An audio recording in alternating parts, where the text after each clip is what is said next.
দেখেন, সমস্যা থাকতেই পারে। সেই সমস্যার জন্য সমাধানের উদ্যোগ নিতেই হবে। সমাধানের উদ্যোগ না নিয়ে আপনি যখন একটি এমন কিছু যদি করেন বা কোনো পদক্ষেপ নেন যেটা যাদের সমস্যা তারা যদি মনে করে যে সেটা যে সেই উদ্যোগটা যথাযথ হয়নি, বরঞ্চ আরও নিপীড়নমূলক বা আরও বাজে একটা অবস্থান, সেখানে ক্ষোভ বিক্ষোভ হতেই পারে। সেই কারণে ক্ষোভ বিক্ষোভ হবে দেখে কেউ এটাকে একটা ট্যাগ দিয়ে দেওয়া হবে যে পতিত স্বৈরাচার কিংবা কোনো একটি রাজনৈতিক বড় দল।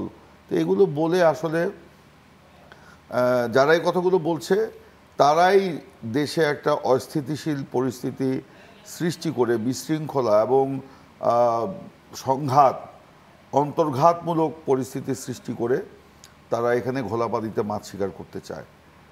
তো এই জন্যই বলছি এটা দুর্ভাগ্যজনক হলেও সত্য যে গণ অভ্যুত্থানের পর ফ্যাসিবাদের যে পতনের পর যে গত ৯ মাস চলে গেল, এই ৯ মাসে সাধারণ মানুষের যে প্রত্যাশা বা জন আকাঙ্ক্ষা সেটা কোনোটাই বাস্তবায়ন হয় নাই।